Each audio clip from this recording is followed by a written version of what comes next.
Hadirin hadirat yang dirahmati Allah Subhanahu wa taala, kita lanjutkan bahasan berikutnya. Bab berikutnya, bab man haqqaqa tauhida dakhalal jannata bighairi hisab. Maknanya adalah siapa yang mentahqiq tauhid masuk surga tanpa hisab. Mentahqiq maksudnya adalah memantapkan, menajamkan, ya, memantapkan, menajamkan tauhid. Bukan sekadar bertauhid, tapi dia memantapkan dan menajamkan tauhidnya. Maka dia akan mendapatkan keutamaan khusus, yaitu masuk surga tanpa hisab. Pada bab sebelumnya, ini bab ketiga, atau ada yang bilang bab kedua, ya ada urutan bab, ada khilaf. Cuma ini anggap kita bab ketiga. Bab sebelumnya, judulnya adalah Fadlu Tauhid wa ma yukaffaru minadz dzunub. Ya, pada sebelumnya ini berbicara tentang keutamaan tauhid secara umum. Ini bab sebelumnya. Bab sebelumnya. Bahwasanya orang menjalankan tauhid banyak keutamaan, diampuni dosa-dosa, dapat syafaat Nabi sallallahu alaihi wasallam, mendapatkan keamanan dunia dan akhirat, tidak diazab oleh Allah Subhanahu wa taala, dan keutamaan-keutamaan lainnya. Nah, ini bab yang sekarang. Bab sekarang dia berbicara tentang keutamaan khusus, yaitu keutamaan orang yang memantapkan apa? Tauhid. Jadi kalau kita himpunkan, dia dalam himpunan lebih kecil daripada himpunan bab sebelumnya. Sehingga orang yang mantap tauhid, dia bukan cuma mendapatkan keutamaan sebelumnya, tapi dia ada tambahan keutamaan. Ini tambahan keutamaan khusus. Ini tambahan keutamaan, yaitu masuk surga tanpa hisab. Ya.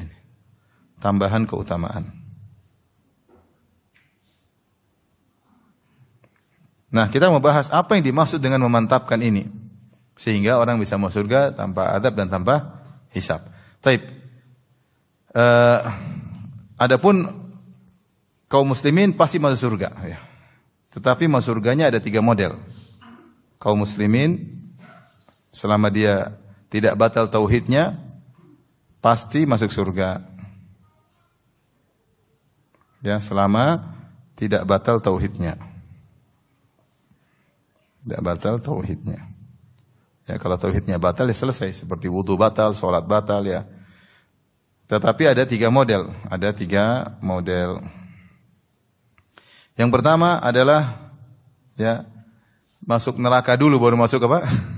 Surga, ya. Mampir neraka dulu. Di neraka dulu. Mereka ini yang dikenal dengan al-jahannamiyun, yaitu alumni neraka jahanam, ya. Mereka masuk neraka dulu, kemudian mereka akhirnya setelah dibersihkan, dicuci dari dosa-dosa, kemudian mereka dimasukkan dalam nahrul hayat, dalam sungai kehidupan, kemudian mereka tumbuh kembali, yang tadinya badannya sudah hangus, ya, sudah hancur, kemudian tumbuh lagi, baru dimasukin ke dalam surga. Yaitu mampir neraka dulu untuk dicuci. Kenapa? Karena surga adalah negeri yang baik dan tidak boleh masuk ke dalamnya kecuali yang baik pula, ya. Makanya para malaikat berkata kepada penghuni surga, "Tibtum fadkhuluha khalidin." Kalian adalah thayyibun, kalian orang-orang baik, maka silakan masuk surga. Adapun orang-orang yang masih ada kotoran, najis, dosa-dosa, maka akan dibakar terlebih dahulu. Yang kedua, dihisab dulu baru masuk surga.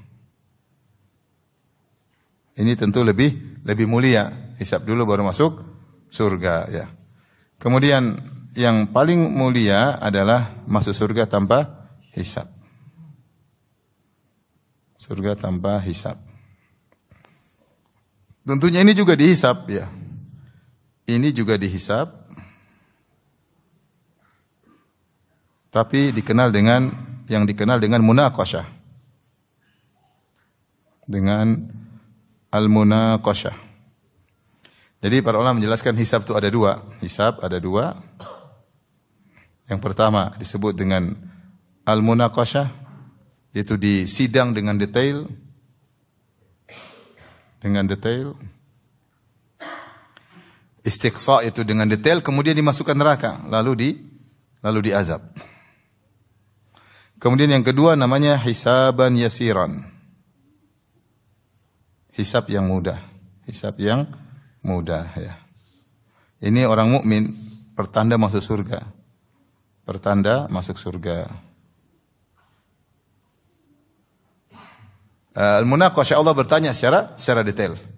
Maka Rasulullah mengatakan man nukishal hisab udzib. Siapa yang dimunaqasyah ketika hisab, maka dia akan tersiksa. Kata para ulama tersiksa 2 kali. Tersiksa pertama ketika ditanya dengan detail dia tersiksa, dipermalukan. Yang kedua ujungnya dia akan masuk apa? Neraka jahanam. Sehingga kata Nabi man nukishal hisab udzib. Siapa yang dimunaqasyah oleh Allah, disidang oleh Allah secara detail, dia pasti tersiksa dengan 2 siksaan. Pertama disiksa ketika munaqasyah. Itu pertanyaan yang mengerikan sehingga terbongkar aib-aibnya secara detail, kemudian setelah itu dimasukkan neraka. Adapun hisaban yasiran disebut ard. Ini juga disebut dengan al-ardu. Al-ardu pemaparan. Pemaparan, yaitu seorang mukmin dipanggil oleh Allah Subhanahu wa taala, "Tsumma wada'a 'alaika nafahu", kemudian Allah tutup dia antara dia dengan Allah saja. Lantas Allah sebutkan beberapa dosa-dosanya. Kata Allah, "Ata'rifu dzamba kadza? Ata'rifu dzamba kadza?" Kau tahu dosa ini? Kau tahu dosa ini? Dia mengatakan, "Iya, saya tahu ya Allah. Saya tahu ya Allah. Saya tahu ya Allah." Kemudian Allah mengatakan, "Ya, saya dulu menutupinya ketika engkau di dunia, wa ana aghfiruha lakal yaum, dan hari ini aku akan ampuni dosa-dosamu." Kemudian dimasukkan dalam surga. Tetapi meskipun hisab ringan, maka perkara juga yang mengerikan ya. Bagaimana dosa-dosa kita diingatkan oleh Allah Subhanahu wa taala. Makanya dari sini khilaf di kalangan para ulama. Apakah orang yang sudah bertobat dosanya masih ditampilkan? Khilaf di kalangan para ulama. Ada orang bermaksiat, ya mungkin dia berzina, waliyadzubillah, mungkin dia dosa-dosa, mungkin dia nonton yang tidak-tidak, mungkin dia macam minum khamar. Kemudian dia bertobat. Apakah setelah dia bertobat dosanya masih akan diungkit oleh Allah meskipun antara dia dengan Allah saja? Ataukah tidak diungkit sama sekali, dihapuskan? Khilaf di kalangan para ulama. Pendapat pertama mengatakan masih diungkit, diingatkan sehingga dia semakin bersyukur kepada Allah Subhanahu wa taala, dan itu cukup memalukan pada hari kiamat kelak. Makanya sebagian salaf mengatakan sungguh memalukan meski wa in afaut ya sau'atah wa in afaut. Sungguh memalukan meskipun engkau mengampuni Allah. Ini pendapat pertama. Pendapat kedua mengatakan jika Allah telah mengampuni, maka jejak semua dihilangkan oleh Allah Subhanahu wa taala, dan itu konsekuensi dari nama Allah Al-Afu. Allahumma innaka afuwun tuhibbul afwa fa'fu anni. Ya Allah, engkau adalah Al-Afu. Al-Afu itu maksudnya menghapus jejak maksiat yang pernah kami lakukan. Ya Allah, ampunilah, dan engkau menyukai pemaafan, maka ampunilah. Kita berharap yang lebih kuat mendapat yang kedua. Karena siapa sih di antara kita yang tidak pernah melakukan dosa tatkala bersendirian, tatkala tidak ada orang yang melihat? Maka semua kita pasti pernah terjerumus dalam dosa ya. Semoga Allah mengampuni dosa-dosa kita. Tapi yang ketiga adalah masuk surga tanpa hisab ya, masuk surga tanpa hisab. Siapa mereka ini? Mereka ini orang-orang yang memurnikan tauhid ya. Kita mungkin bahasanya tadi saya bilang apa? Memantapkan ya. Memantapkan atau boleh memurnikan tauhid. Jadi tauhidnya benar-benar dia murnikan, begitu murninya tauhidnya sampai dia mendapatkan tambahan bonus keutamaan, itu masuk surga tanpa hisab. Tanpa hisab. Baik. Apa maksud memurnikan tauhid yang menjadikan seorang masuk surga tanpa hisab? Ini sudah? Sudah. Maksud dari memurnikan tauhid.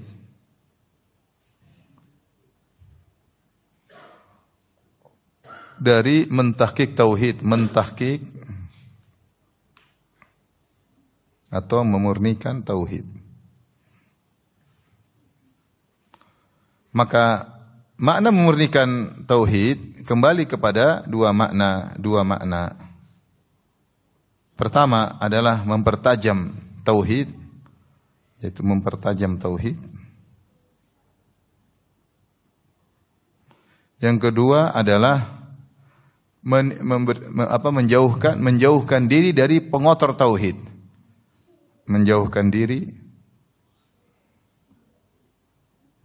dari pengotor-pengotor tauhid. Artinya yang nomor satu ini mengkonsekuensikan yang kedua, konsekuensi. Jadi kalau seorang ingin memurnikan tauhid, dia harus menjauhkan dirinya dari hal yang mengotori tauhid. Dan nanti kan kita bahas ternyata mempertajam tauhid di antaranya dengan menguatkan tawakal. Menguatkan apa? Tawakal. Siapa yang tawakalnya sempurna, maka tauhidnya tajam, yaitu dia hanya bersandar kepada Allah Subhanahu wa taala. Ya, dia bersandar kepada Allah dengan semurni-murni tawakal. Saking begitu dia murnikan tawakalnya sampai perkara yang makruh pun dia tinggalkan.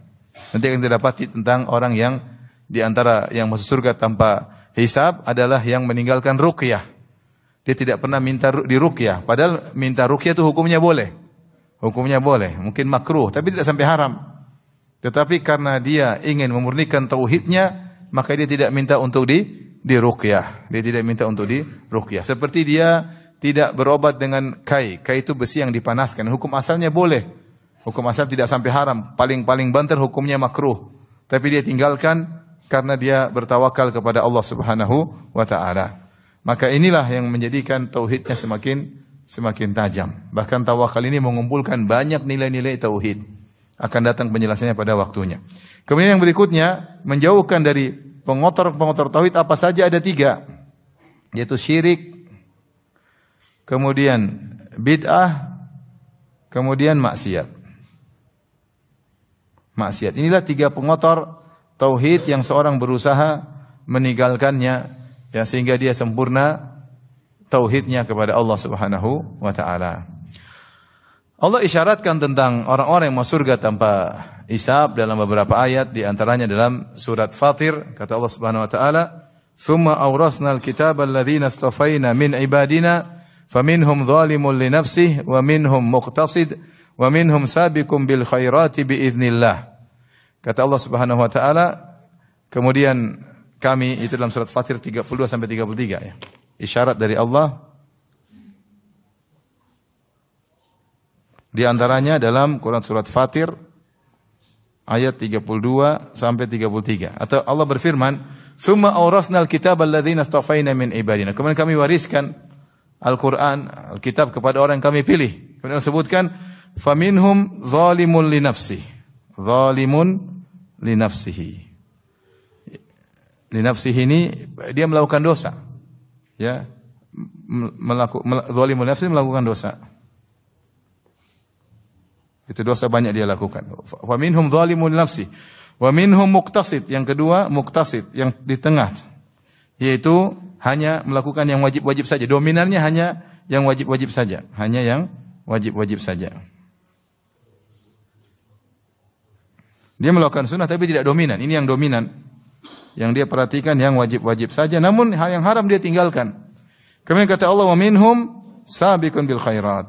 Sabiqun bil khairat biiznillah, yaitu yang berlomba dalam kebaikan, duluan dalam kebaikan,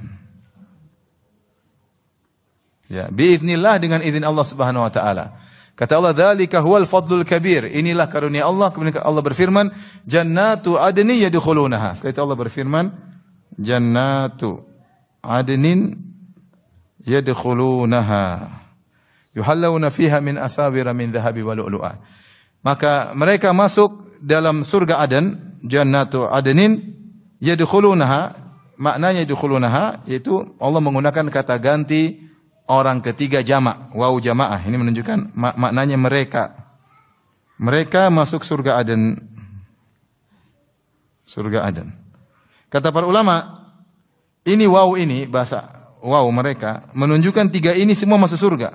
3 ini semuanya masuk surga.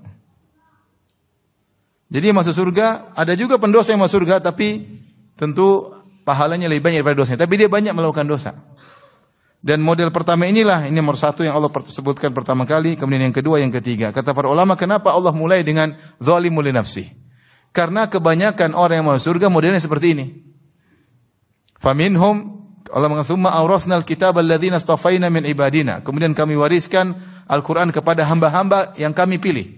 Ini, siapa yang hamba-hamba yang Allah pilih? 3 model. Faminhum zalimun li nafsi, di antara mereka yang melakukan dosa. Artinya dia melakukan dosa meskipun pahalanya lebih banyak dari dosanya, tapi dia melakukan dosa.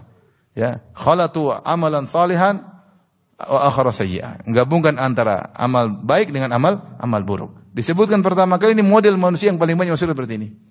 Yang kedua Allah naik lagi, wa minhum muqtasid, yang tengah-tengah. Yang tengah-tengah ini artinya apa? Dia melakukan kewajiban-kewajiban tapi sunnah dia tidak semangat. Kurang semangat. Dia melakukan sunnah tapi tidak mendominasi. Yang dominan cuma yang wajib-wajib.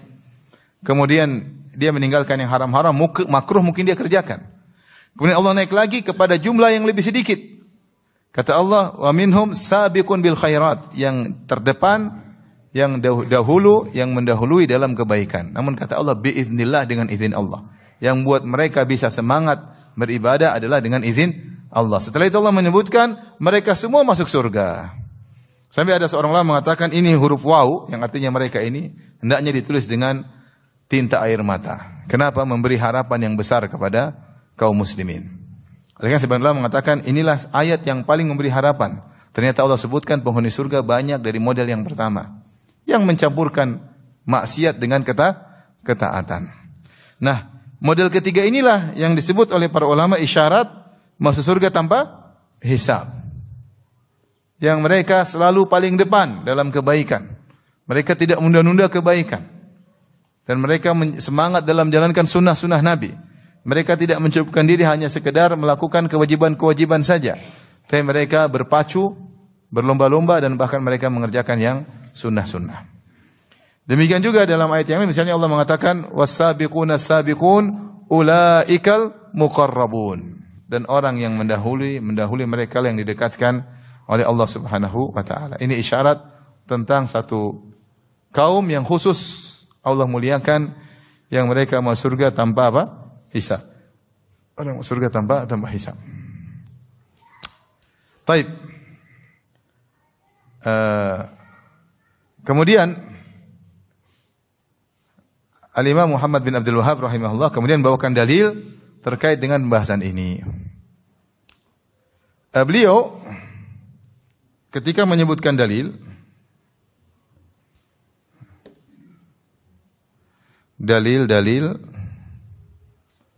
tentang orang-orang masuk surga tanpa hisab. Dua metode dalil, dua macam dalil yang beliau sebutkan. Yang pertama adalah tentang orang-orang yang dipuji oleh Allah. Tentang orang-orang yang dipuji oleh Allah. Dipuji oleh Allah. Maka di situ di antaranya beliau menyebut tentang misalnya Nabi Ibrahim alaihissalam. Kemudian juga dan lain-lain. Nah, seakan-akan beliau mengatakan, lihatlah orang-orang dipuji oleh Allah, kenalilah sifat-sifat mereka, yaitu kenalilah sifat-sifat mereka. Apa sih sifat-sifat mereka sehingga mereka menjadi mulia? Karena orang-orang yang Allah puji secara khusus, kemungkinan besar mereka ini adalah masuk surga tanpa hisab. Maka kenalilah sifat-sifat mereka. Apa sifat Ibrahim? Kita berusaha tiru. Apa sifat-sifat orang yang mulia yang Allah sebutkan misalnya dalam surat Al-Mu'minun, ya. Apa sifat-sifat mereka? Model kedua, beliau menyebutkan hadis tentang 70.000 yang masuk surga tanpa hisab. 70.000 orang yang masuk surga tanpa hisab. Tanpa hisab dengan amalan-amalan khusus. Dengan amalan-amalan khusus. Apa amalan mereka? Disebutkan ada 3, yang pertama atau 4. Yang pertama adalah tidak minta diruqyah. Nanti akan kita bacakan hadisnya. Tidak minta untuk diruqyah. Yang kedua, tidak berobat dengan kai. Berobat dengan kai. Kai itu besi yang dipanaskan. Yang ketiga, tidak tatoyur. Tidak tatoyur. Tatoyur maksudnya adalah pamali-pamali. Mengkaitkan nasib sial dengan waktu, dengan nomor, dengan hari, dengan tempat, dengan hewan tertentu, namanya tatoyur. Kemudian sifat yang keempat yaitu mereka bertawakal, wa ala rabbihim yatawakkalun, bertawakal. Nah, ini 2 metode. Jadi pertama beliau sebutkan contoh-contoh orangnya, yang kedua beliau sebutkan amalan-amalan khusus yang secara spesifik menyebabkan orang masuk surga tanpa adab dan tanpa hisab. Ini 2 metode dalil yang beliau sebutkan dalam bab ini. Tapi kita akan mulai metode yang pertama atau model dalil yang pertama. Baik.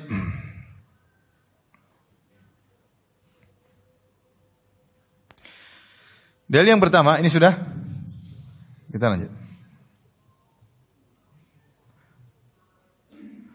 Dalil yang pertama tentang Ibrahim alaihissalam, Allah berfirman, Inna Ibrahima kana ummatan qanitan lillah hanifan walam yaku minal musyrikin.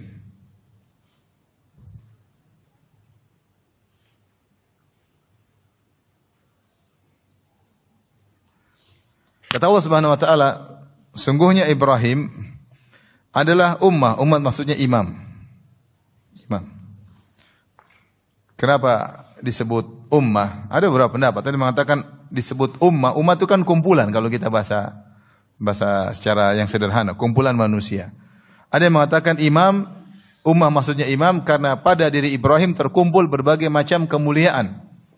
Sehingga dia dikatakan ummah. Seakan-akan dia mewakili orang banyak karena banyak kemuliaan terkumpulkan pada Nabi Ibrahim. Qanitan lillah, ini pertama, sifat pertama. Sifat kedua, qanitan lillah, kunut. Kunut dalam beribadah yaitu continue.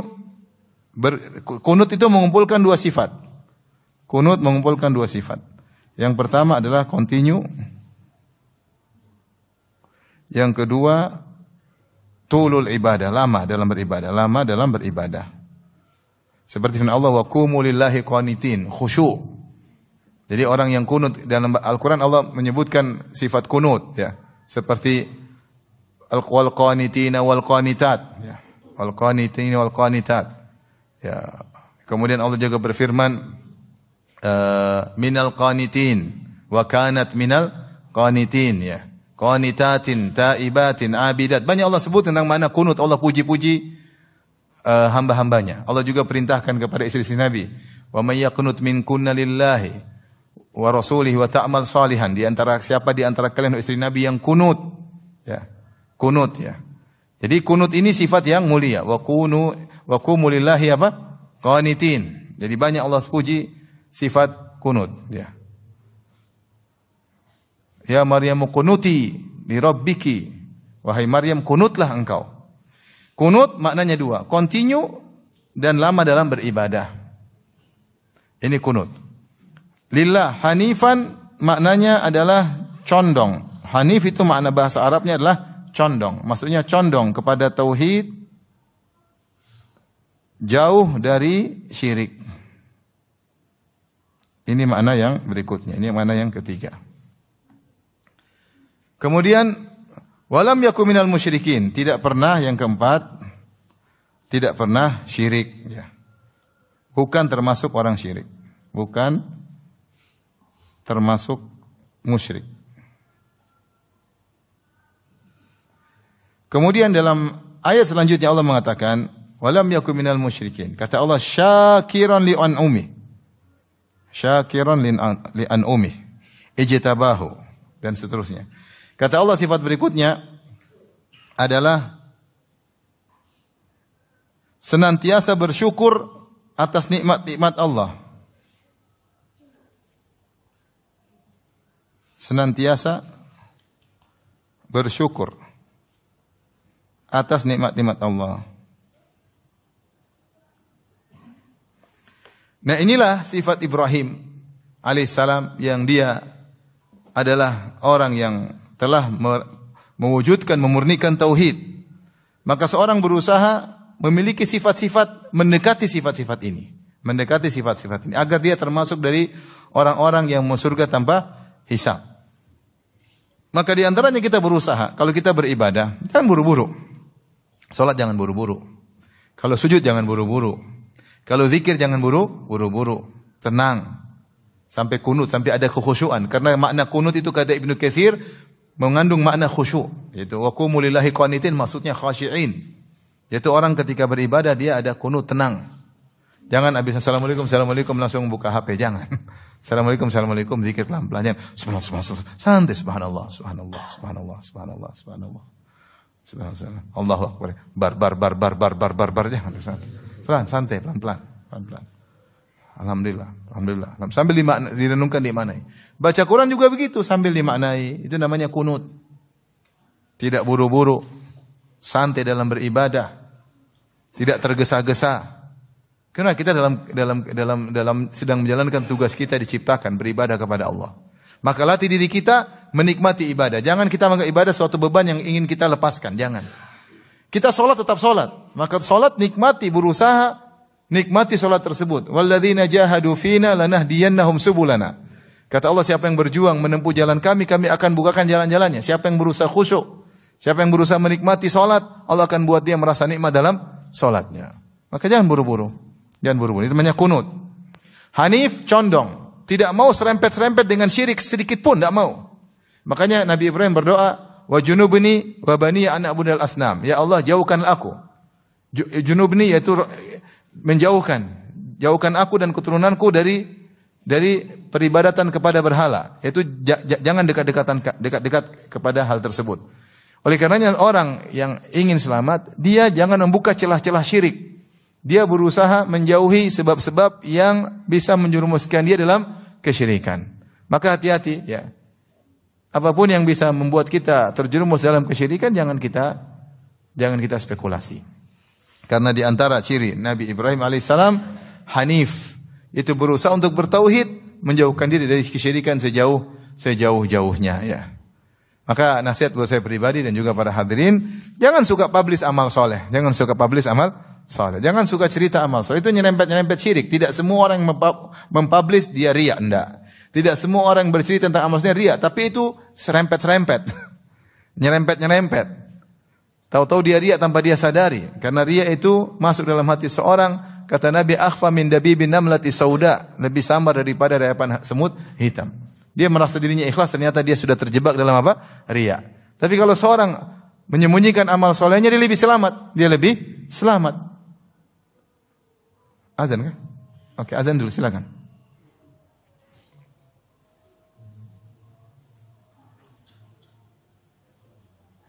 Azan ya? Itu? Hah?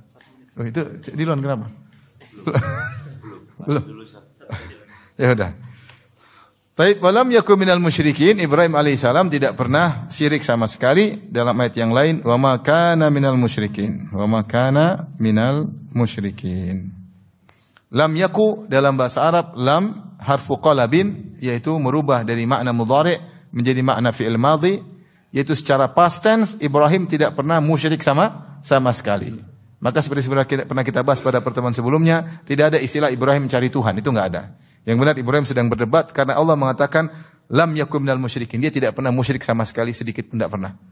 Wa ma kana minal musyrikin. Dia tidak pernah syirik sama sekali. Adapun yang Allah ceritakan dalam surat Al-An'am, dia sedang berdebat dengan para penyembah rembulan, matahari dan bintang-bintang.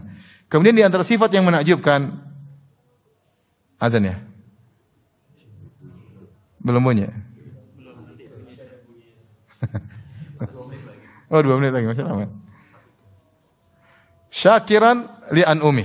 Syakiran li'an umi, perhatikan syakiran ini secara bahasa Arab, dia adalah isim fa'il. Isim fa'il dikatakan lebih kuat daripada fi'il mudhari'. Kalau fi'il mudhari' menunjukkan continuous tense, yaitu berkesinambungan. Kalau isim fa'il seakan-akan itu perangainya. Dia seakan-akan sedang melakukan terus-menerus tanpa berhenti. Adapun kalau isim fi'il mudhari menunjukkan tajaddud, berulang-ulang.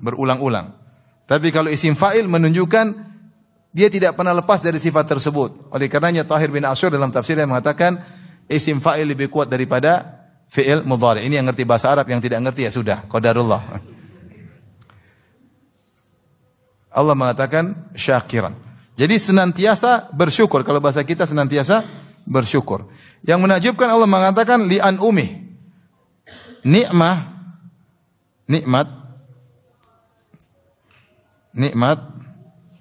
ini bisa dijamak, ini mufrad itu maksudnya singular ya. Bisa dijamak dengan dua, dengan misalnya an-ni'am. Ini untuk jamak taktsir, jam'ul kasrah. Kalau nikmatnya banyak lebih dari 10, maka disebut dengan an-ni'am. Tapi kalau dijamak dengan al-an'um, maka ini jam'ul qillah. Baik hadirin hadirat, kita lanjutkan. Jadi Ibrahim disifati dengan sifat yang kelima, syakiran li an'umih. Dia senantiasa bersyukur li an'umih. Dan nikmat kalau dijamak dengan al-an'um jamul qillah, yaitu jika nikmat tersebut misalnya kurang dari 10, yaitu sedikit. Menunjukkan jumlah yang sedikit. Sehingga dari sini Asy-Syaukani dalam kitabnya Fathul Qadir tafsir, dia mengatakan ini dalil bahwasanya Ibrahim alaihissalam senantiasa bersyukur bahkan pada nikmat-nikmat yang disepelekan. Dia tidak hanya bersyukur pada nikmat-nikmat yang besar, bahkan di antara nikmat-nikmat yang kecil dia pun mensyukurinya. Dan itu adalah sifat Nabi Ibrahim alaihissalam. Itu juga sifat Nabi sallallahu alaihi wasallam. Dan itu juga sifat Nabi Nuh alaihissalam. Yang Allah mengatakan innahu kana 'abdan syakura. Sungguhnya Nuh adalah hamba yang pandai bersyukur. Kalau kita baca buku tafsir, Nuh alaihissalam kalau dia pakai baju, dia memuji Allah, dia mengatakan alhamdulillah. Kalau Allah berkehendak aku tidak punya baju, aku akan bertelanjang. Kalau dia pakai sandal dia bilang alhamdulillah. Kalau Allah berkehendak tentu aku berjalan tanpa alas kaki. Kalau dia makan dia bilang alhamdulillah. Kalau berkehendak tentu aku akan kelaparan. Kalau dia minum dia bilang alhamdulillah. Kalau berkehendak tentu aku akan kehausan. Kalau dia buang hajat dia bilang alhamdulillah. Kalau berkehendak tentu aku tidak bisa buang hajat. Senantiasa dia bersyukur dalam nikmat-nikmat, bahkan nikmat-nikmat yang kecil. Dan itu menunjukkan kesempurnaan dalam mensyukuri Allah Subhanahu wa taala. Tidak seperti sebagian kita yang mungkin hanya bersyukur kalau dapat nikmat-nikmat yang besar. Nikmat-nikmat kecil kita tidak menghadirkan dalam diri kita tentang mensyukuri nikmat tersebut. Padahal nikmat sepele kalau kita syukuri, berarti kita benar-benar mengakui Tuhan sebagai pemberi nikmat kepada kita. Dan pahalanya besar.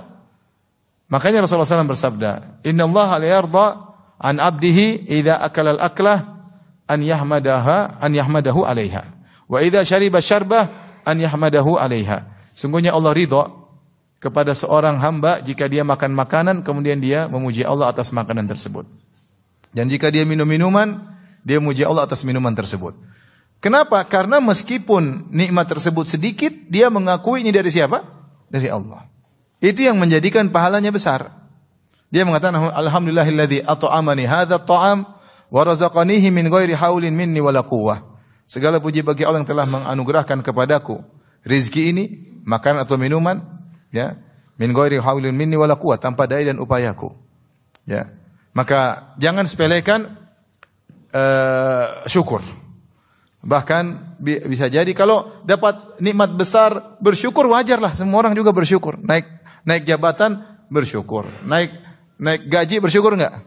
Bersyukur. Dapat istri cantik bersyukur. Tapi yang lebih hebat istrinya biasa-biasa saja bersyukur, itu yang hebat.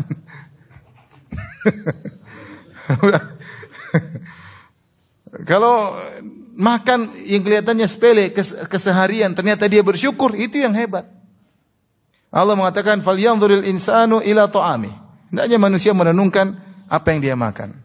Dari mana makanan tersebut? Dari Allah Subhanahu wa taala. Jadi di antara sifat Ibrahim alaihissalam yang mungkin kita sulit bersifat dengan sifat tersebut adalah mensyukuri nikmat-nikmat Allah dan selalu bahkan pada nikmat-nikmat yang dianggap apa? Sepele. Nah, siapa yang mengumpulkan sifat-sifat ini, maka dia akan mendekat kepada masuk surga tanpa hisab.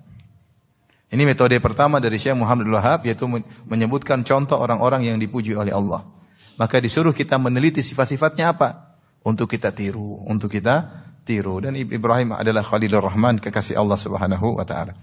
Dalil berikutnya masih pada model yang pertama, yaitu Syekh menyebutkan tentang sifat-sifat orang-orang dipuji oleh Allah, di antaranya dalam surat Al-Mu'minun ayat 57 sampai 61. Saya bacakan firman-Nya. Innal ladzina hum min khasyati rabbihim musyfiqun, yaitu orang-orang yang takut kepada Rabb-nya. Itu sifat pertama, min khasyati rabbihim musyfiqun, takut kepada Allah. Takut kepada Allah, takut kepada azabnya, takut kepada siksaannya. Kemudian walladzina hum bi ayati rabbihim yu'minun, beriman kepada ayat-ayat Allah.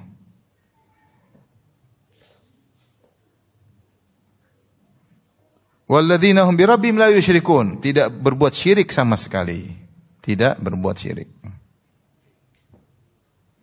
Tidak mensekutukan Allah, sama sekali.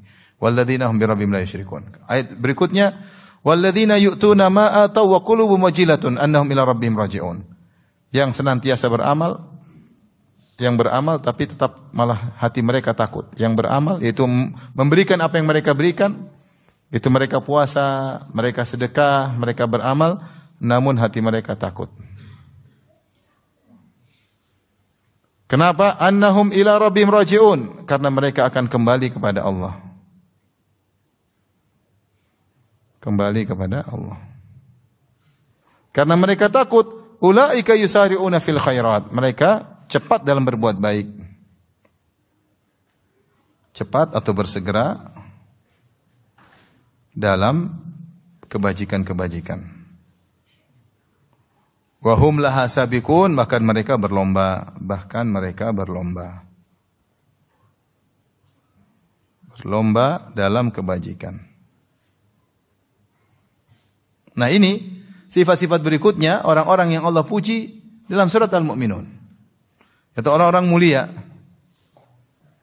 Ketika turun ayat ini sampai pada firman Allah, walladzina yu'tuna ma ataw wa qulubuhum wajilatun annahum ila rabbihim raji'un. Orang-orang yang beramal namun mereka takut, mereka melakukan suatu perbuatan namun hati mereka takut. Maka Aisyah berkata, "Ya Rasulullah, apakah mereka itu orang-orang yang mencuri, berzina, kemudian melakukan hal yang haram?" Kata Nabi sallallahu alaihi wasallam, "La ya ibnata Siddiq." Tidak, wahai putri Abu Bakar. Bahkan mereka orang-orang yang berpuasa, mereka bersedekah, mereka salat, tapi mereka takut amal mereka tidak diterima oleh Allah Subhanahu wa taala. Karena mereka takut, maka mereka berlomba dalam kebajikan. Tapi perhatikan, ini sifat-sifat orang-orang yang masuk surga tanpa hisab. Pertama, mereka takut kepada Allah. Takut kepada Allah ini ibadah. Takut kepada Allah ibadah, dan dalilnya sangat banyak. Di antaranya Allah berfirman dalam surat Al-Waqiah atau dalam Al-Qur'an, kata Allah Subhanahu wa taala, fa aqbala ba'dhum 'ala ba'dhin yatasaalun qalu inna kunna qablu fi ahlina mushfiqin famanna Allahu 'alaina wa waqana 'adzabas samum. Dalam surat At-Tur, inna kunna min qablu nad'uhu innahu huwal barur rahim. Maka penghuni surga pada hari kiamat kelak, fa aqbala ba'dhum 'ala ba'dhin yatasaalun, mereka saling berhadapan dan mereka ngobrol tentang masa lalu, ngobrol dengan penuh semangat. Qalu, mereka berkata, inna kunna qablu fi ahlina musyfiqin. Kami dulu di tengah keluarga kami dalam kondisi takut. Famanna Allahu 'alaina wa waqana 'adzabas samum. Akhirnya Allah memberi anugerah kepada kami, maka Allah selamatkanlah kami dari azab neraka jahanam. Kata para ulama, al-jaza' min jinsil amal. Ketika di dunia dia takut dengan neraka, maka Allah selamatkan dia dari apa? Neraka jahanam. Ketika Allah sebutkan tentang ibadur rahman, walladzina yaquluna rabbana asrif 'anna 'adzab jahannam inna 'adzabaha kana gharama, yaitu orang-orang yang berdoa, ya Allah jauhkanlah kami dari azab neraka jahanam. Jadi mereka takut sama neraka.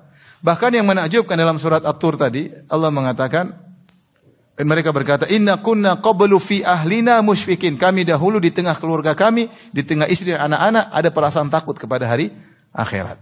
Jadi meskipun mereka berinteraksi dengan istri anak-anak, mereka tahu bahwasanya mereka akan dihisab. Sehingga interaksi mereka dengan istri tidak sembarangan. Sehingga interaksi bermuamalah mereka dengan anak-anak juga tidak sembarangan. Karena mereka tahu istri anak-anak adalah apa? Amanah. Di tengah keluarga mereka masih ingat akhirat. Berbeda dengan orang penghuni neraka yang mereka ketika di keluarga mereka senang-senang. Ya.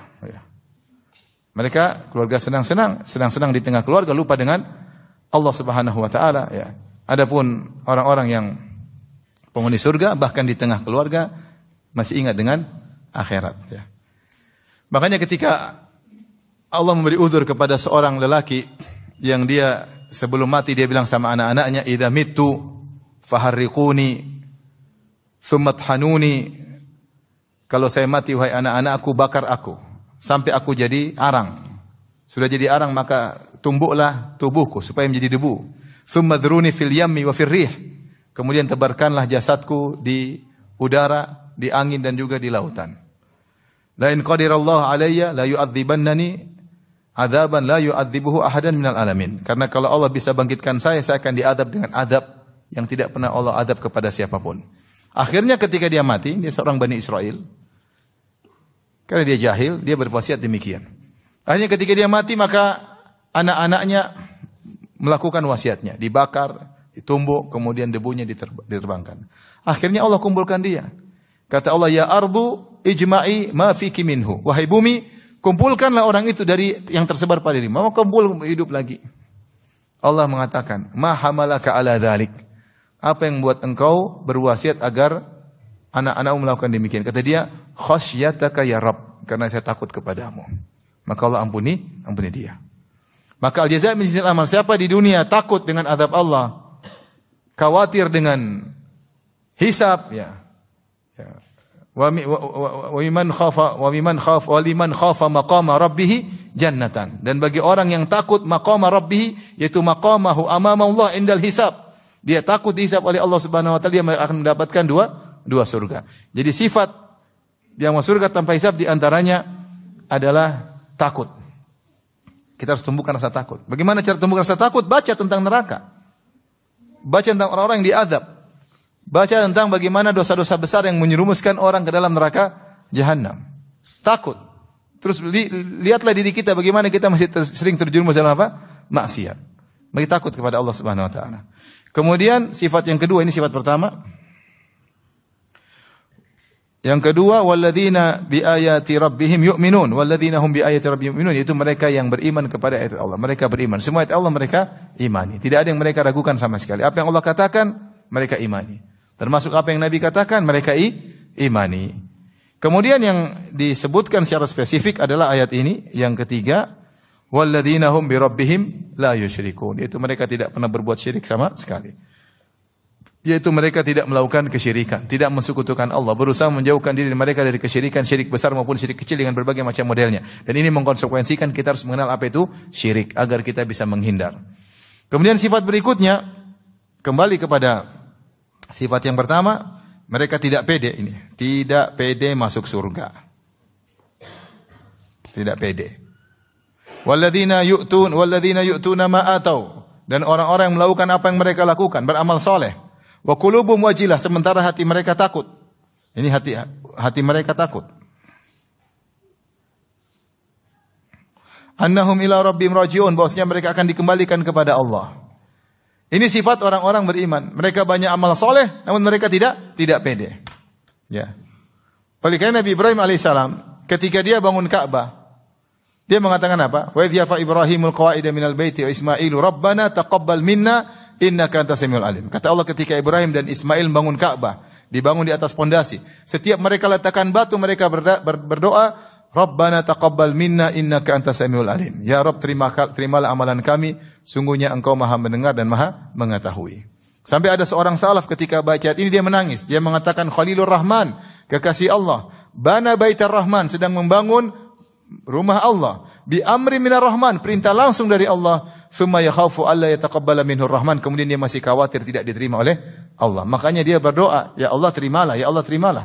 Padahal pekerjaan Ibrahim dan Ismail sangat berat. Mereka harus pergi ke lembah atau tempat yang jauh, ke gunung, mereka pahat gunung batu, kemudian mereka jadikan kotak, kemudian mereka pikul. Berat atau tidak? Berat, batunya besar-besar.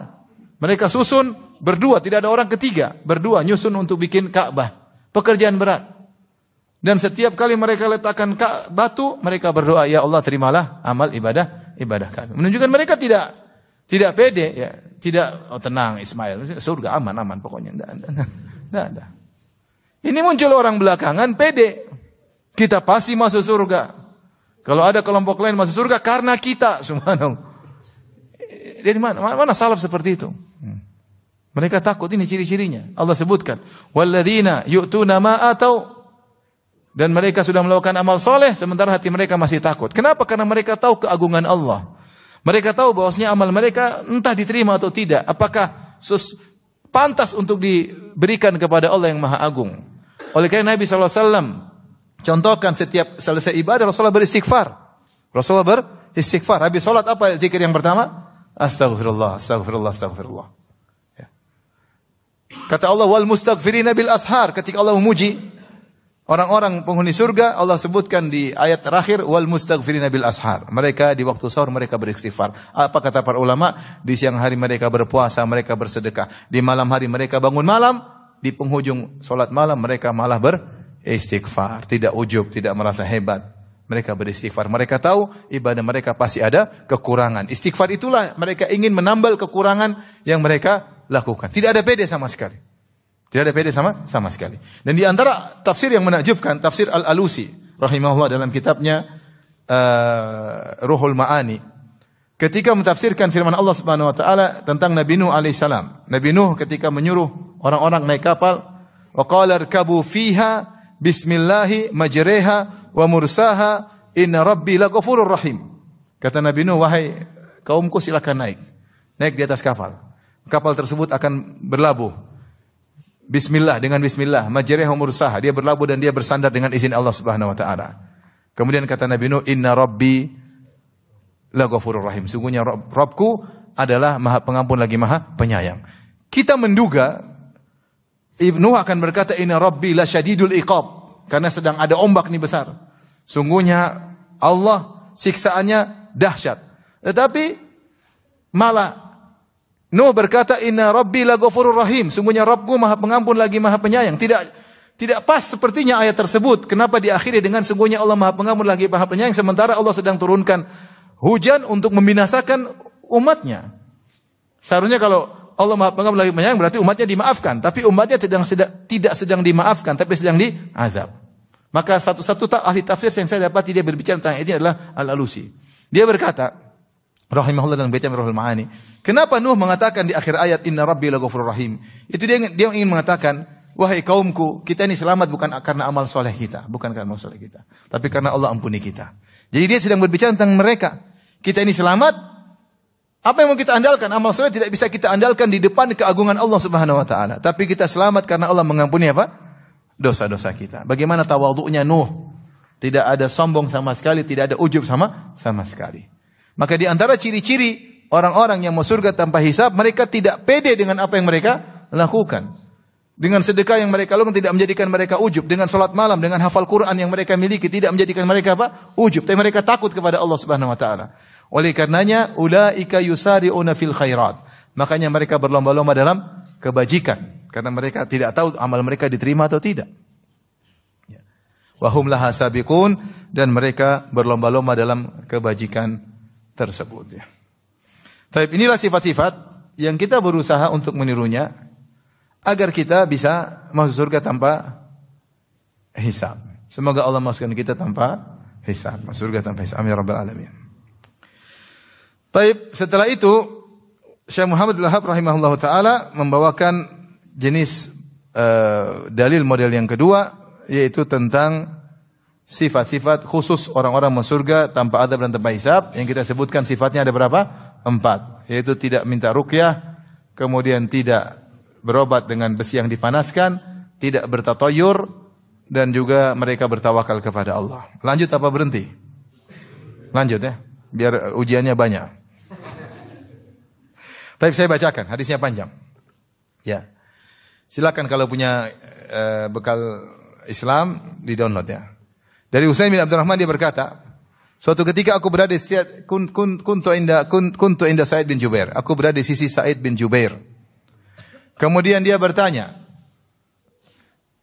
siapakah di antara kalian ra'al kawkab alladhi qadda al-bariha? Siapa di antara kalian yang melihat bintang jatuh semalam? Kemudian aku berkata, aku yang melihat. Kemudian aku tambahkan, ama ini lam akun fi salatin walakinni ludiktu. Tadi malam saya lihat bintang jatuh bukan karena saya sedang sholat, tapi saya sedang disengat oleh binatang berbisa, entah kalajing atau yang lainnya.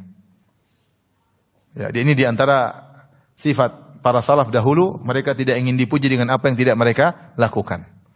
Kalau ditanya siapa tadi malam lihat bintang jatuh, berarti tidak tidur malam. Kalau tidak tidur malam, biasanya mereka sholat apa? Malam, bukan nonton bola, mereka sholat malam. Nah, padahal dia tidak sedang sholat malam. Supaya tidak dikira sedang sholat malam, maka dia tepis langsung. Ama ini lam akun fi sholatin. Saya tidak tidur di malam hari bukan karena sholat malam, tapi saya sedang demam karena disengat binatang berbisa. Beda dengan orang munafik. Orang munafik sifatnya ingin dipuji dengan apa yang tidak mereka lakukan. Wa yuhibbuna an yuhmadu bima lam yaf'alu. Mereka ingin dipuji dengan apa yang tidak mereka kerjakan. Sehingga terkumpullah pada diri mereka dua hal, riya dan bohong. Riya dan bohong. Maka kita jangan suka dipuji dengan apa yang tidak kita lakukan, yang tidak kita punyai. Ya. Al-mutasyabbi' bima lam yu'ta kalabisi thawbai zur, seorang yang bergaya dengan apa yang tidak dia miliki seperti memakai dua pakaian kedustaan. Dia dustai dirinya sendiri, dustai orang lain. Makanya jangan mengesankan antum seakan-akan hafal Quran kalau antum tidak hafal Quran. Orang tanya, "Kamu sudah hafal berapa juz?" Mau bilang cuma juz 30 malu. Bilang, "Adalah saya hafal ada." "Berapa?" "Adalah, saya enggak mau riak." Padahal bilang aja cuma juz 30. Tapi kalau antum jawab, "Ada, saya tidak mau riak," seakan-akan jangan-jangan 20 juz. Sehingga terkesan antum lebih hebat daripada yang seharusnya, yang kenyataannya. Maka jangan mengesankan bahwasanya antum hebat. Tidak perlu, kita nggak perlu dipuji. Kita sesuatu yang kita punyai saja, kita jangan minta dipuji. Apalagi sesuatu yang tidak kita miliki. Mengesankan bahwasanya saya bisa ini, bisa ini, bisa ini, bisa ini. Ada orang mengesankan demikian, dia hafal. Saya tanya sama dia, "Emang kau hafal begitu semuanya?" Diam, dia nggak bisa jawab. "Emang kau menghafal dengan cara demikian seluruhnya?" Nggak bisa jawab. Kalau dia bilang bisa, saya mau tes. Tapi mengesankan pada orang bahwasanya dia menghafal seperti itu seluruhnya dari awal sampai akhir, ini kedustaan, nggak boleh. Jangan mengesankan kita ingin dipuji apa yang tidak kita miliki. Apa yang kita miliki pun jangan kita minta pujian. Maka orang alim ini berkata supaya tidak dipuji, karena mereka para salaf dahulu kalau tidak tidur malam biasanya apa? Salat malam. Kalau kita tidak tidur malam biasanya apa? Nonton bola. Itu masalahnya. Sampai begadang sampai di sepertiga malam yang terakhir. Gol, Masya Allah. Masya Allah. Maka dia berkata, "Saya tidak salat, tapi saya sedang disengat binatang berbisa." Kemudian ditanya oleh Sa'id bin Jubair, "Wa ma sana'ta? Apa yang kau lakukan ketika disengat binatang berbisa?" Qala, "Irtaqaitu." Saya minta untuk diruqyah. Saya minta untuk diruqyah. Maka Sa'id bertanya lagi, "Wa ma hamalaka ala dzalik?" Apa yang buat engkau minta diruqyah? Maka dia berkata, Utsaimin bin Rahman, "Haditsun haddatsanahu Sya'bi." Ada hadis diriwayatkan dari Sya'bi, seorang tabi'i, itu disebutkan sanadnya. "Wa ma haddatsakum?" Apa hadisnya? Kemudian dia berkata dari Buraidah bin al-Husayb, Rasulullah SAW bersabda, "La ruqyata illa min ainin aw humatin." Tidak ada ruqyah yang lebih ampuh kecuali dari penyakit ain atau terkena sengatan binatang berbisa. Ini hadisnya ada, makanya saya minta untuk diruqyah. Maka Sa'id bin Jubair menyanggah, tapi dia sanggah dengan cara yang baik. Dia mengatakan, "Qad ahsana man intaha ila ma sami'." Sungguh baik orang yang melakukan dalil yang sampai kepadanya. Tetapi ada hadis yang sampai kepadaku, yaitu dari guruku Ibnu Abbas. Sa'id bin Jubair muridnya Ibnu Abbas. Bahwasanya Ibnu Abbas menyampaikan kepada kami bahwasanya Rasulullah SAW pernah bersabda. Dia ingin menyanggah itu, jangan kau minta ruqyah. Jangan kau minta ruqyah. Benar Rasulullah mengatakan tidak ruqyah yang terbaik seperti untuk penyakit ain atau penyakit sengatan binatang berbisa, tapi bukan itu berarti kau minta ruqyah sama orang lain. Silakan ruqyah diri sendiri, tapi jangan minta ruqyah sama orang lain. Makanya ketika dia mengatakan saya minta ruqyah, maka Sa'id bin Jubair menyanggah dengan hadis riwayat dari Ibnu Abbas. Bahwasanya Rasulullah SAW bersabda, "Uridat alayyal umamu," dinampakkan bagiku umat-umat, yaitu pada hari kiamat kelak. Nabi masing-masing nabi dengan umatnya. "Fara'aitun nabiyya ma'ahu rahtu." Aku melihat ada seorang nabi pengikutnya cuma beberapa orang, yaitu dari 3 sampai 9, tidak sampai 10 orang. Ada nabi pengikutnya cuma 7, 8, 9. Nabi loh, bukan ustaz. Nabi, subhanallah. "Wa nabiyya ma'ahu rajulu wa rajulani." Ada nabi pengikutnya cuma 2, ada pengikutnya cuma 1. Subhanallah, nabi ada pengikut cuma 2 orang. Ada nabi pengikut cuma berapa? Satu orang. "Wa nabiyya wa laysa ma'ahu ahad." Ada nabi sendirian, enggak ada pengikutnya. Luar biasa. Ada nabi, emang nabi itu enggak bisa dakwah? Dia bisa dakwah. Tetapi dakwah dia tidak sesuai dengan selera umatnya. Sehingga tidak seorang pun ikut dia. Ini dalil bahwasanya bukan berarti suara terbanyak berarti itu kebenaran. Kebenaran bisa bersama mayoritas, kebenaran juga bersama bisa minoritas. Banyak sedikit bukan ukuran apa? Kebenaran. Maka jangan terpedaya dengan jumlah yang banyak ya. Jumlah yang banyak, orang yang suka musik lebih banyak daripada yang tidak suka musik. Berarti musik halal. Enggak. Sama yang sufi sama yang enggak sufi, yang suka film dengan tidak suka film banyakan mana? Yang suka film. Berarti film halal? Enggak. Tidak berarti yang banyak itu berarti benar. Bahkan Allah mengatakan, "Wa in tuti aktsara man fil ardi yudhilluka an sabilillah." Kalau kau ikuti kebanyakan orang, maka kau akan tersesatkan di jalan Allah. Intinya, bukan juga sedikit juga yang benar. Kita yang benar, kenapa saya sendirian? Enggak juga. Enggak juga. Kebenaran diukur dengan dalil. Mau banyak sedikit adalah dengan apa? Dalil. Maka ada nabi, tidak ada pengikutnya. Makanya kalau kita renungkan, misalnya Nabi Nuh alaihissalam berdakwah 950 tahun. Alfa sanatin illa khamsina amma, 950 tahun. Kata Allah, wa ma amana ma'ahu illa qalil. Setelah berdakwah 950 tahun, tidak ada yang beriman kepada dia kecuali cuma sedikit. Ada yang mengatakan 80 orang. Bayangkan 950 tahun, cuma berapa pengikutnya? 80 orang. Kalau kita bagi rata, berarti 11 tahun 1 orang. Jadi dakwah 11 tahun baru 1 orang ikut ngaji. 11 tahun lagi ikut orang ngaji. Sampai 950 tahun, cuma 80 orang. Sabarnya Nabi Nuh luar biasa. Baik. Tiba-tiba idrufi ali sawadun azim. Tiba-tiba diperlihatkan kumpulan besar. Fadhanantu annahum ummati. Saya pikir itu umatku karena Nabi tahu pengikutnya banyak. Faqila li hadza Musa wa qaumuhu. Maka dikatakan itu Musa dan pengikutnya. Karena Nabi Musa pengikutnya banyak. Fanadhartu fa idza sawadun azim. Aku lihat di tempat yang lain, arah lain ternyata ada jumlah yang lebih besar lagi. Faqila li hadhihi ummatuk. Maka dikatakan inilah umatmu wahai Muhammad. Wa ma'ahum sab'una alfan yadkhulunal jannata bighairi hisab wala adzab. Dan di antara umatku ada 70.000 orang masuk surga tanpa adab dan tanpa hisab. Sumana hadha fadakhala manzila. Kemudian Rasulullah sampaikan hadis itu, Rasulullah SAW masuk ke rumah. Fabatan nasu fi ulaik. Maka orang-orang ngobrol, siapa sih 70.000 orang tersebut? Mereka diskusi. Fala allahumul ladina sahibu Rasulullah. Mungkin mereka sahabat-sahabat Nabi. Ada yang mengatakan fala allahumul ladina ulul fil Islam wa lam yusyriku billahi syai'a. Mungkin mereka sejak lahir Islam dan tidak pernah syirik sama sekali. Wa dzakaru asya, dan mereka menerka-nerka, mungkin ini, mungkin ini, mungkin ini. Ketika Nabi datang, mereka fa akhbaruhu. Mereka bilang, Rasulullah, kami sedang berdiskusi, siapakah 70.000 orang tersebut? Ada yang bilang begini, ada yang bilang itu cuma sahabat Nabi. Ada yang ini mengatakan yang lahir Islam dan tidak pernah syirik sama sekali. Ternyata jawaban itu semua salah. Kalau cuma sahabat Nabi, kita enggak mungkin masuk 70.000 tersebut. Kalau yang masuk sejak lahir Islam masih banyak orang yang mu'allaf. Banyak atau tidak? Banyak. Maka ternyata dua jawaban tersebut salah semua.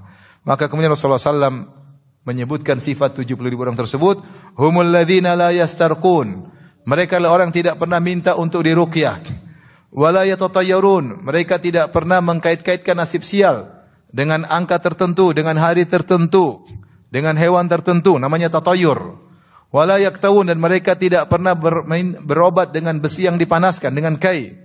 Wa ala rabbihim yatawakkalun, dan mereka bertawakal kepada Rabb mereka. Setelah itu ada seorang sahabat bernama Uqashah bin Mihsan. Dia mengatakan, ya Rasulullah, ud'u Allah an yaj'alani minhum. Ya Rasulullah, doakan saya termasuk mereka. Kata Rasulullah, anta minhum. Engkau termasuk mereka. Faqama rajulun akhar, ada lagi yang berdiri, ya Rasulullah, saya juga. Kata Rasulullah, sabaqaka biha Uqashah. Kau sudah kedahuluan Uqashah. Tawaran sudah habis. Sudah keluar siapa? Uqashah. Khilaf para ulama. Siapa orang yang terakhir? Ada yang bilang munafik. Yang benar bukan. Bahkan dalam sebagian riwayat adalah Sa'ad bin Ubadah. Dan dia adalah jelas adalah sahabat yang mulia.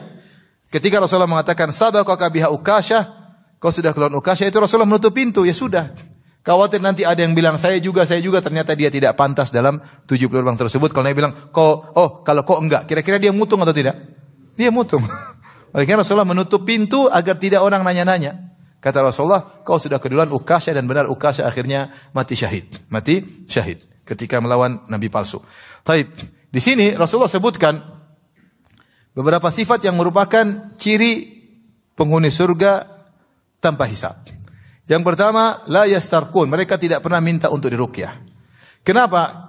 Karena sebenarnya menjelaskan, meminta ruqyah di situ ada ketundukan. Dan bahkan ada kecondongan hati, apalagi yang meruqyah misalnya ustadz yang hebat, sehingga dia kadang-kadang ada hatinya tidak murni kepada Allah, tawakalnya berkurang.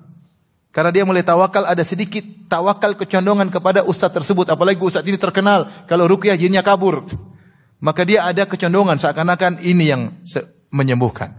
Maka Rasulullah menutup pintu, kalau ingin masuk surga tanpa hisab, harus tawakalnya sempurna. Padahal minta ruqyah boleh atau tidak?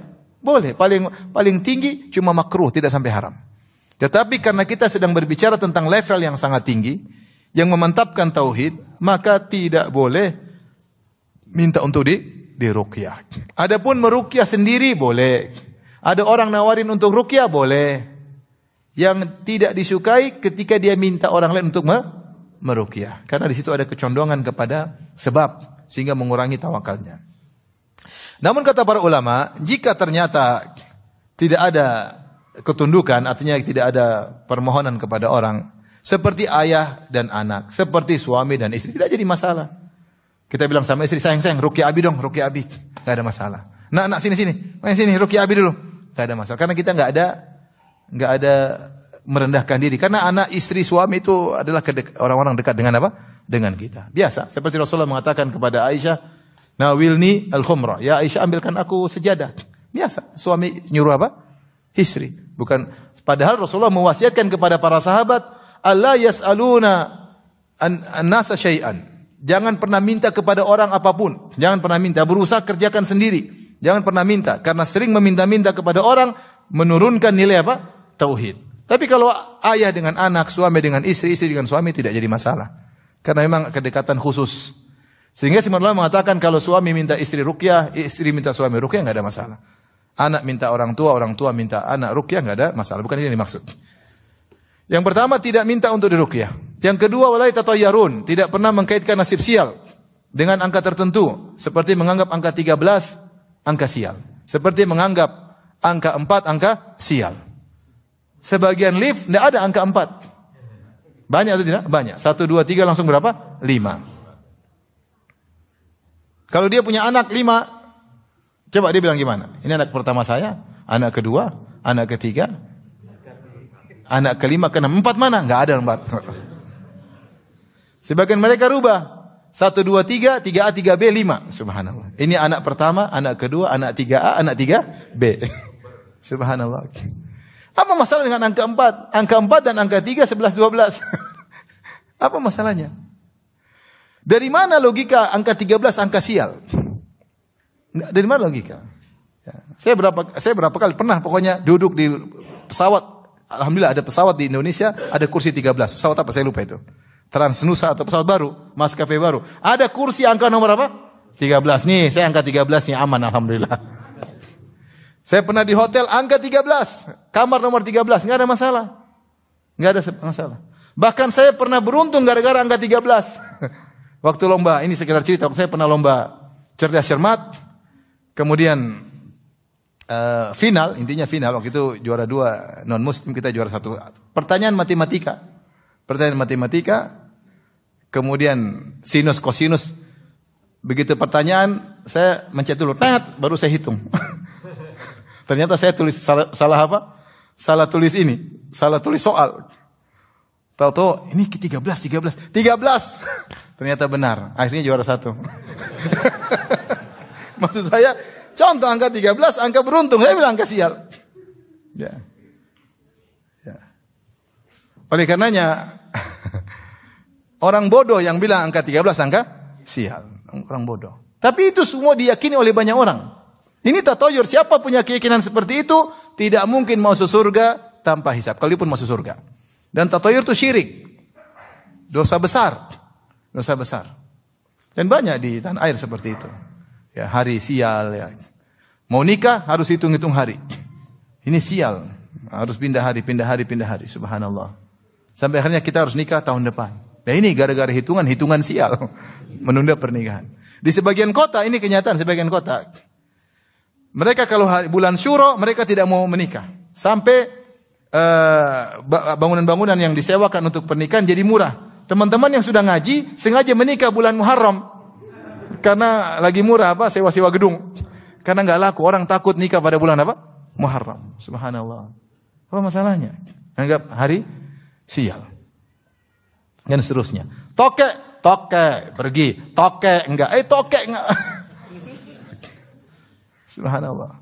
Dahulu orang-orang Arab kalau mereka pergi ke burung tertentu, mereka usir. Kalau burungnya pergi ke kanan, mereka jalan. Kalau ke kiri, mereka enggak jalan. Itu burung bingung. Ini orang punya otak enggak? Kenapa saya dijadikan pilihan? Akhirnya ada syariat kalau mau milih, maka dengan sholat istikharah. Jangan bertatoyur. Siapa yang meyakini hal tersebut, maka dia tidak bisa masuk dalam 70.000 orang tersebut. Kemudian yang berikutnya, wala yaktawun, tidak pernah berobat dengan menggunakan besi yang dipanaskan. Kenapa? Di zaman jahiliyah dahulu orang kalau sudah pakai kai biasanya sembuh. Maka Nabi tidak ingin ada kecenderungan bahwasanya sembuh itu dari kai. Khawatir tauhidnya berkurang, maka Nabi tidak suka dengan kai. Selain di situ ada membakar tubuh, ya. Rasulullah tidak suka dengan pengobatan dengan besi yang dipanaskan. Kemudian Rasulullah simpulkan wa ala rabbihim yatawakkalun. Bahwasanya orang yang masuk surga tanpa hisab, tawakalnya tinggi kepada Allah Subhanahu wa taala. Baik, demikian saja mungkin saya sampaikan, ya. Ini menunjukkan tentang agungnya tawakal. Senantiasa seorang bertawakal kepada dalam segala urusan. Jangan dia pede dengan dirinya, tapi dia boleh pede kalau sudah bertawakal kepada Allah Subhanahu wa taala. Wallahu taala alam bisawab.